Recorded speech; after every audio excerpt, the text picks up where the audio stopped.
అప్పుల బాధలు వెంటాడుతున్నాయా? అయితే 6 JVR వారి జాతిరత్నాలు ధరించండి. హాయ్ హలో నమస్తే. నేను మీ కట్టా కార్తీక్.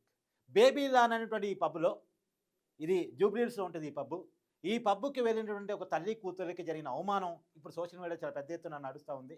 వాళ్ళు ఒక రకంగా ఆర్డర్ చేసిన ఐటెమ్స్ కంటే ఎక్కువ బిల్ కట్టాల్సొచ్చిందంట. ఇదేందని ప్రశ్నిస్తే వాళ్ళ మీద మిస్‌బిహేవ్ కూడా చేశారట ఈ పబ్బు నిర్వాహకులు. అసలు ఏం జరిగింది? ఈ పబ్బులు అసలు ఏం జరుగుతుంది? మీకున్న అభిప్రాయాన్ని కూడా మీరు కామెంట్ చేయండి. ఒకసారి ఆ మహిళతో మాట్లాడేటువంటి ప్రయత్నం చేద్దాం. ఎవరైతే అవమానాన్ని ఎదుర్కొన్నారో, ఎవరైతే టీజింగ్‌ని ఎదుర్కొన్నారో, ఎవరైతే అధికంగా బిల్లు కట్టాల్సొచ్చిందో, ఆ మహిళతో మాట్లాడేటువంటి ప్రయత్నం నేను చేయబోతున్నాను. పేరు చెప్పడానికి నాకు ఇష్టం లేదు. వాళ్ళు చెప్తే తప్ప. బార్ గదా! ఆ! ఫుడ్ డిన్నర్ కోసమని ఎళ్ళాము. జీవీకే మాల్ షాపింగ్‌కెళ్ళి హ్మ్. 10:30 అయింది. లేట్ అయితే బయట మేము ఎళ్ళేసరికి హోటల్స్ క్లోజ్ అయితాయి. దగ్గరలో ఉందని దానికెళ్ళిపోయాం. హ్మ్. ఫుడ్ తీసుకున్నాం అక్కడ. హ్మ్. ఫుడ్ తీసుకొని తిన్న తర్వాత నార్మల్‌గా ఒక 2, 3 ఐటెమ్స్ ఆర్డర్ పెట్టాం. ఎక్కువేం తీసుకోలేదు లైట్ ఫుడ్. ఓకే. తీసుకున్న తర్వాత వాడు బిల్ ఇచ్చాడు మాకు 11 10:20 11:20 ఆ టైంలో ఇచ్చాడు. ఓకే. బిల్లింగ్ అయింది. వాడు స్కానర్ మీద స్విగ్గీ డైనింగ్ నుంచి ఆఫర్ వచ్చింది. ఆ! ఆఫర్ వస్తే మాకు 7,000 బిల్ ఇస్తే 5,600 పే చేసాం మేము ఆఫర్ ప్రైస్. ఓకే. ఆఫర్ బోను. హ్మ్. హ్మ్. 11:36కి బిల్ అయింది. 11:40కి అడిగాము. 11:55కి మేనేజ్మెంట్‌తో మాట్లాడుతున్నా, మా మేనేజర్‌తో మాట్లాడుతూ, ఓనర్‌తో మాట్లాడుతూ అని డిలే చేసి 11:55కి రిఫండ్ ఇచ్చాడు 1950. ఓకే. రిఫండ్ ఇచ్చాక మేము అడిగామంటే, మరి నువ్వు జీఎస్టీ యాడ్ చేసావు కదా!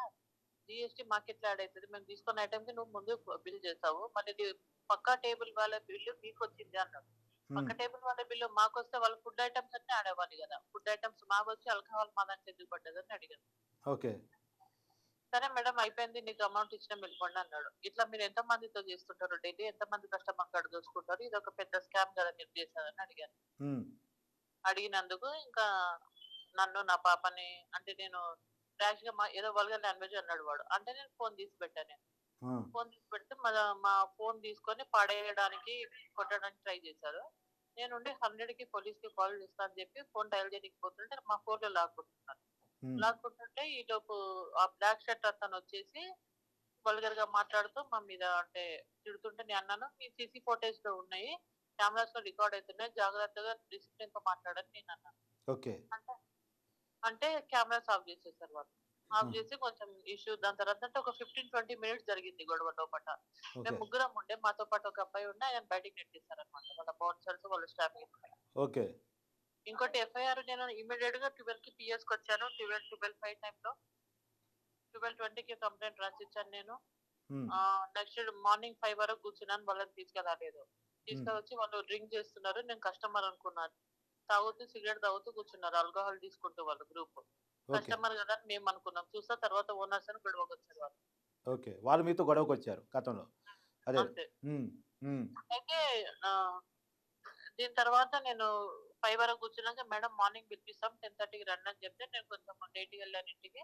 హ్మ్. 2:00 వచ్చాను. 2:00 వచ్చి ఈవినింగ్ 7 వరకు ఇక్కడే కూర్చున్నా నేను. ఏ అయినా వాళ్ళని ఏపీఎస్ మేడం? తీసుకురాలేదు. APS? Jubilee hills PS. Okay. ఏం చెప్పారు మీరు 2కొచ్చినప్పుడు?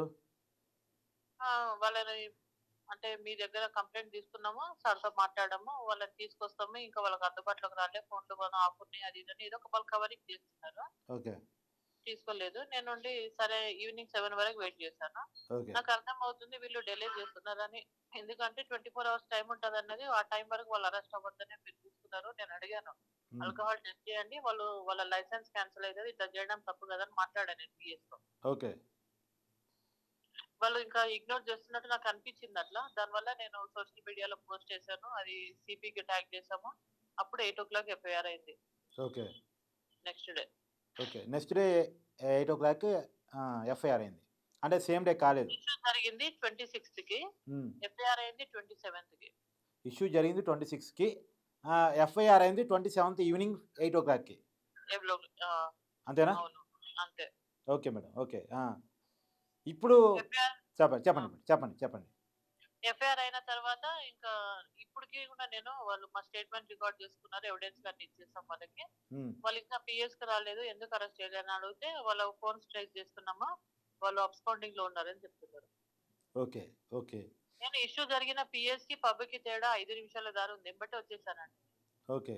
అబ్స్కాండింగ్ అయ్యే అప్పుడు ఛాన్సెస్ మీరు ఇచ్చారని నేను కాదు అడుగుతున్నాను. పోలీస్ స్టేషన్ అప్రోచ్ కాగానే ఎందుకు వాళ్ళ వెంటనే పబ్‌కొచ్చి నిర్వాహకుడిని అదుపులో తీసుకునే ప్రయత్నం చేయలేదు? నేను అదే అడుగుతున్నాను. హ్మ్. మేము వెళ్ళేసరికి వాళ్ళు అక్కడ లేరు అని మేనేజర్‌ని ఒక స్టాఫ్‌ని పట్టుకొచ్చి కూర్చోబెట్టారు. హ్మ్. నేను అదే అడుగుతున్నానండి ఆ! వాళ్ళని. ఆ రోజు ఎందుకు ఆ రోజు ఎవరినో ఒకరిని తీసుకొచ్చారా? మేనేజర్‌ని, సిబ్బందిని పట్టుకొచ్చారా? స్టాఫ్‌ని పట్టుకొచ్చారు. ఓకే. పట్టుకొచ్చారు. వాడిని ఎప్పుడు వదిలేసారో కూడా మాకేం తెలీదు. వాళ్ళ పని వాళ్ళు తీసుకుంటూ వెళ్ళిపోతున్నారు. ఓకే. ఏం చెప్పట్లేదు. ఓకే. ఓకే. నేను అంటున్నాను ఇంత పెద్దగా చేయకపోతుండే ఒక్కసారి వాళ్ళ పిఎస్‌కొచ్చి మాట్లాడి సారీ చెప్పుండాల్సింది. ఒక్కసారి నా ముందుకు రావాల్సింది. ఎందుకు అట్లా రూడ్‌గా బిహేవ్ చేశారు? ఎందుకు మమ్మల్ని తిట్టారు? మరేం తప్పుంది? నాకుంటది కదా అడగాలని. అవును మేడం. అవును మేడం. వాళ్ళతోని నేను ఒకసారి మాట్లాడాలి. వాళ్ళని నా ముందుకు తెండి అని చెప్తే అస్సలు తేలేదండి. దాని తర్వాత ఇంత పెద్ద ఈ రోజు వరకు అది కంటిన్యూ అవుతుంది. కాదు ఆ గొడవ జరుగుతున్నప్పుడు ఇతర కస్టమర్స్ ఎవరు లేరా పబ్‌లో? లేరు. వెళ్ళిపోయారు. అందుకే వాళ్ళు 12 వరకు మాకు డిలే చేస్తూ ఆపిచ్చారు. ఇది ఓకే. ప్లాన్‌తో చేశారని అర్థమైంది నాకు. అంటే ఇతర కస్టమర్స్ చూడకూడదు. ఏం జరుగుతుందన్నది చూడకూడదు. తెలియకూడదు. ఓకే. చూడకూడదు. హ్మ్. మరి హ్మ్. కెమెరాస్ ఉన్నాయి గదా! నేను ఊరుకొని వదలనని చెప్పినందుకు లైట్స్ ఆఫ్ చేశారు. అది కూడా చెప్పాను నేను. హ్మ్. హ్మ్. హ్మ్. హ్మ్. మేడం మీరేం కంప్లెయింట్ చేశారు? ఏ సెక్షన్స్ కింద కేసు నమోదైంది? సెక్షన్స్ మీకు ఎఫ్ఐఆర్ నేను పెడతాను పీడీఎఫ్ చూడండి. Okay madam. Okay madam. ఇంకొకటి మిస్‌బిహేవ్ చేశారు అనేటువంటిది బయట కనపడుతుంది. చేశారా మిస్‌బిహేవ్? చేశారండి. ఓకే. లైట్స్ ఆఫాక వాళ్ళిద్దరు నన్ను పాపని పట్టుకొని అంటే టచ్ చేస్తూ నెట్టుతూ ఉన్నారు. చేశారు వాళ్ళు. ఓకే. ఓకే. అది ఓకే. అబ్యూజ్ చేసేవాడి కిందకి వస్తుంది గదా! అవును. ఖచ్చితంగా మేడం. ఖచ్చితంగా మేడం. ఇప్పుడు మా ఇంకో బట్టలు మేమేసుకొని ఎళ్ళింది చుడిదార్ డిసిప్లిన్ డ్రెస్సింగే. ఆయన మంచి బట్టలేసుకొని చిల్లరగా పుక్కడికి తినడానికొచ్చారని చెప్పి గూడా మమ్మల్ని చాలా అసహ్యంగా మాట్లాడారు. ఒరేయ్! హ్మ్. ఇది కరెక్టా అండి? హ్మ్. అలా అనకూడదు కదా మేడం కస్టమర్స్ పట్ల. అవును. రెండోది ఎంత బిల్లు అయితే ఎంత బిల్ చేశారో ఒకసారి క్లారిటీగా చెప్తారా? పెడతాను నాకాడ అన్ని ప్రూఫ్స్ ఉన్నాయి. కాదు ఒక మాట ఓరల్‌గా చెప్తారా? 7,000 బిల్ అయింది. ఆ! స్విగ్గీ డైనింగ్ బుక్ చేస్తే 20% ఆఫ్ వస్తే 5,700 పే చేసాం మేము. ఓకే. 5,700 పే చేశాక మాకు 2,000 రిఫండ్ ఇచ్చారు. ఓకే. సారీ చెప్పి. సారీ చెప్పడం కాదు ఇది ఒక స్కామ్ చేస్తున్నారు మీరు. నేను ఈరోజు చూసుకున్నాను. మేము హ్మ్. డ్రింక్‌లో లేము. అట్లా ఎంతో మంది పే చేసి పోతుంటారు. మేము హ్మ్. పెట్టిన ట్విట్టర్ పోస్ట్‌లో ఎంతో మంది కామెంట్ చేస్తున్నారు. ఒకరికి 50,000 ఒకరికి 20,000 ఒకరికి 9,000 ఎంతో మందికేస్తారంట ఇట్లా. ఓకే. ఎవరు చూసుకోరు గదండీ! ఆ అవును. టైంలో. అవును. అవును. నమ్మకంతోటి ఇట్లాంటి ప్లేస్‌కొస్తాము. అవును. సేఫ్టీ కోసం వస్తాము. ఇక్కడ ఇంత పెద్ద స్కామ్ జరుగుతుంది. ఓకే. మీ బిల్లు కూడా మాకు పెట్టండి మేడం దయచేసి ప్లీజ్. PDF okay. కూడా పెట్టండి కంప్లెయింట్ కూడా. ఓకే. యాహ్! హ్మ్. Thank you madam. ఓకే. చూసారు గదా! ఒక మహిళ చెప్తున్నటువంటి మాటలివి. ఇప్పుడు ఈ బేబీ లాన్ పబ్ ఇదే పబ్బు. ఆ పబ్బు ఇదే. జూబ్లీహిల్స్‌లో ఉంటది ఈ పబ్బు. ఈ పబ్‌కే వాళ్ళు వెళ్లారు. తల్లి, కూతురు కలిసి వెళ్లారు. తర్వాత ఒక ఫ్రెండ్‌ని కూడా పట్టుకొని ఎళ్లారు. మొత్తం ముగ్గురు వెళ్లారు. అయిన బిల్ ఒకటి, వేసిన బిల్ మరొకటి. ఇదే తర్వాత వాళ్ళకి ఆఫర్ కూడా వచ్చింది. ఇదేంది ఇంత బిల్ కట్టించుకుంటున్నారు అని అంటే రీపే చేస్తాం అన్నారు. ఆ రీపే చేస్తాం అన్న మాట చెప్పడానికి దాదాపు వాళ్ళు చెప్తున్నారు కదా! చాలా క్లియర్‌గా 20 నిమిషాల నుంచి 25 నిమిషాలు టైం తీసుకున్నారు. ఎందుకు? ఎక్కువ డబ్బులేస్తున్నాం అన్నది ఇతర కస్టమర్స్‌కి తెలవకూడదు. ఇక్కడ గొడవయ్యే అవకాశం ఉంది. ఇది ఎవరికీ తెలవకూడదని 20 నిమిషాల పాటు, 25 నిమిషాల పాటు వెయిట్ చేపించిన తర్వాత, అవును మేడం తప్పుగా పడింది. సారీ అని చెప్పేసి రీపే చేస్తున్నారు. మరి మిగతా అన్నిటికి జీఎస్టీ వేశారు గదా! ఎందుకు? ఏం జరిగింది అనంటే, పక్కోళ్ళ టేబుల్ బిల్ గూడా మీ దాంట్లో పడింది మేడం అన్నారంట.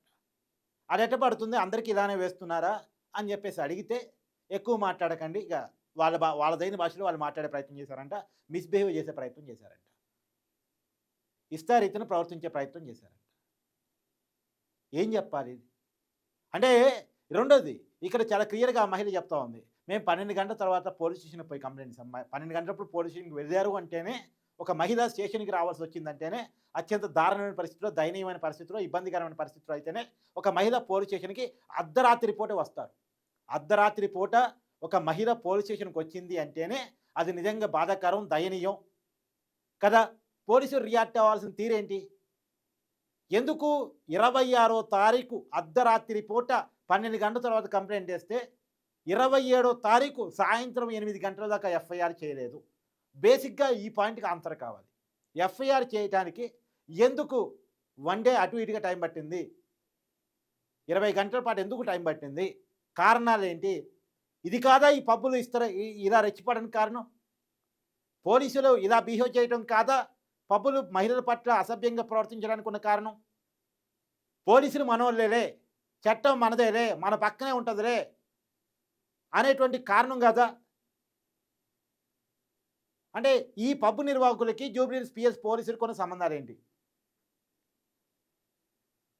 నేను అడుగుతున్నా, డైరెక్ట్‌గా అడుగుతున్నా. ఎందుకు ఎందుకు వీళ్ళ వీళ్ళ వీళ్ళ పట్ల అంత ప్రేమ ఎందుకు? 26వ తారీఖు అర్ధరాత్రి పూట ఒక మహిళ పోలీస్ తలుపులు నెట్టింది. దయచేసి నాకు న్యాయం చేయండి అని పోలీస్ స్టేషన్‌కి వెళ్ళింది.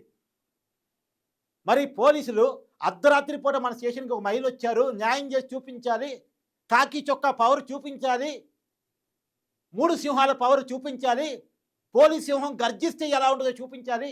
ఇలా కదా అనుకోవాల్సింది. ఇలా కదా అనుకోవాల్సింది. రాత్రిపూట పెట్రోలింగ్ పోలీసు ఉంటారు, అక్కడ ఉన్న సిబ్బంది ఉంటారు, స్టేషన్లో ఉన్న సిబ్బంది ఉంటారు, నైట్ డ్యూటీలు చేసే వాళ్ళు ఉంటారు. ఎందుకని ఇమీడియట్గా అయితే వాళ్ళు అబ్స్కాండ్‌కి పోకుండా దొరికేవాళ్ళు కదా. ఇమీడియట్‌గా అయితే అబ్స్కాండ్‌కి పోకుండా దొరికేవాళ్ళు కదా. ఒక మహిళ సోషల్ మీడియాలో పెడితే అప్పుడు ఎఫ్ఐఆర్ చేస్తారా? అంటే సోషల్ మీడియాలో పెట్టకపోయి ఉంటే, ఆ మహిళకు అంత చైతన్యం ఉండకపోయి ఉంటే, ఎందుకుని నాకు ఈ గొడవ, డబ్బులున్నోడితో నాకెందుకు ఈ గొడవ అని కనుక ఆ మహిళ రాజీ పడి ఉంటే, ఆ మహిళ భయపడి ఉండుంటే కేసు పెట్టేవాళ్ళ, ఎఫ్ఐఆర్ చేసేవాళ్ళ? అంటే ఇదంతా పోలీసులు తెలిసే జరుగుతుందా? ఇదంతా పోలీసులు కనుసన్నల్లోనే ఏమైనా జరుగుతుందా? అనుమానం వస్తుంది, అనుమానం వస్తుంది. క్లియర్‌గా సమాధానం కావాలి. హోంమంత్రి రేవంత్ రెడ్డి గారు, ముఖ్యమంత్రి మీ దగ్గరే ఉంది, హోంమంత్రి కూడా మీ దగ్గరే ఉంది. సార్, మీరు జూబ్లీహిల్స్‌లోనే ఉంటారు, కానీ జూబ్లీహిల్స్ పిఎస్ సాక్షిగా జూబ్లీహిల్స్ పబ్‌లో ఒక మహిళకు జరిగింది అవమానం. స్పందించండి సార్. ఒక మహిళ రోడ్డు మీద అన్నం పెడతా ఉంటే, ఆ మహిళ ఇబ్బంది పడతా ఉంటే, ఆ మహిళకి పాజిటివ్‌గా స్పందించారు మీరు అప్పట్లో. హైదరాబాద్ మొత్తం యాక్సెప్ట్ చేసింది మీకు. కుమార్ ఆంటీ విషయంలో మీకు యాక్సెప్ట్ చేసింది. ఇవాళ మీ ఇంటి దగ్గరలో ఒక పోలీస్ స్టేషన్ పరిధిలో ఒక పబ్బులో ఒక మహిళకు అత్యంత దారుణంగా అవమానం జరిగింది. ఇప్పుడు కూడా స్పందించండి సార్, దయచేసి స్పందించాలి. మీరు స్పందించకపోతే న్యాయం జరగదు. ఈ పబ్బులో గొడవలు ఎక్కువైపోతాయి. చాలామంది మహిళలు కంప్లైంట్ చేస్తున్నారట, మాకు 50,000 మిస్ అయింది, 20,000 మిస్ అయింది అని. నేను అడుగుతున్నా, దయచేసి ఎవరెవరైతే హైదరాబాద్ పబ్బుల్లో డబ్బులు పోగొట్టుకున్నారో, మీరు తినని దానికి, మీరు ఆర్డర్ చేయని దానికి కూడా మీరు డబ్బులు పోగొట్టుకున్నారో, అది బార్ అండ్ రెస్టారెంట్ కావచ్చు, పబ్ కావచ్చు, బార్ అండ్ కిచెన్ కావచ్చు, పేరేదైనా కావచ్చు, దయచేసి కమ్అవుట్. మీరు బయటికి రావటం అనేటువంటిది ఒక 10 మందిని సేవ్ చేసిన వాళ్ళు అవుతారు. నేను ప్రతి వీడియోలో ఇదే చెప్తున్నా, ఇదే 3వ వీడియో చేయటం. అది దయచేసి మీరంతా బయటికి రావాల్సిన అవసరం ఉంది, మీరు నోరు ఇప్పాల్సిన అవసరం ఉంది. మళ్ళా చెప్తున్నా, మౌనం అత్యంత ప్రమాదకరం. మీ మౌనం వల్లే ఇట్లాంటి వాళ్ళు ఇలా రెచ్చిపోతున్నారు. ఏదైనా మొక్కగా ఉన్నప్పుడే తుంచేయాలి, మానైన దాకా ఉండకూడదు. మీరు భయపడితే భయపెట్టడానికి సమాజం సిద్ధంగా ఉంటుంది. మీరు లొంగిపోతే లొంగ తీసుకోవడానికి సమాజం సిద్ధంగా ఉంటుంది. మీరు బెదిరిపోతే మిమ్మల్ని బెదిరించడానికి సమాజం సిద్ధంగా ఉంటుంది. మీరు భయపడటానికి, లొంగిపోవటానికి, బెదిరిపోవటానికి సిద్ధంగా ఉన్నారా? మీ మౌనంగా ఉన్నారా? ఇలాంటి వాళ్ళు పెట్టరేగిపోతూ ఉంటారు. హైదరాబాద్లో జూబ్లీహిల్స్ పరిధిలో ఒక పబ్లో ఒక మహిళ మీద అత్యాచారం జరిగింది, ఒక మైనర్ మీద అత్యాచారం జరిగింది గతంలో. ఇది కాకపోవచ్చు, వేరే పబ్ కావచ్చు. గతంలో హైదరాబాద్ పబ్బులో డ్రగ్స్ దొరికాయి, వార్తలు చూసాం మనం. అయినా పబ్బులు వాళ్ళ బిహేవియర్లో మార్పు రావట్లేదు అంటే ఏమనుకోవాలి? ఎవరి చేతగానితనం అనుకోవాలి? మహిళల పట్ల ఇలా బిహేవ్ చేయొచ్చా? ఇలా బిహేవ్ చేస్తారా? ఇది తెలంగాణ ఆడపడిచకి జరిగిన అవమానం కాదా? ఖచ్చితంగా తెలంగాణ సమాజం మహిళలకు అత్యంత గౌరవం ఇస్తుంది. మన సంస్కృతి సాంప్రదాయం అది, భారతీయ సంస్కృతి సాంప్రదాయం అది. కానీ ఇది ఒక మహిళకు జరిగిన అవమానంగా నేను భావిస్తున్నాను. ఖచ్చితంగా ప్రభుత్వం రియాక్ట్ కావాలి, పోలీసింగ్ రియాక్ట్ కావాలి. ఎవరైతే సరిగా స్పందించలేదో, వెంటనే రియాక్ట్ కాలేదో ఆ పోలీసుల మీద కూడా చర్యలు తీసుకోవాలి. ఈ పబ్ మీద చర్యలు తీసుకోవాలి. చూద్దాం తీసుకుంటారో లేదో.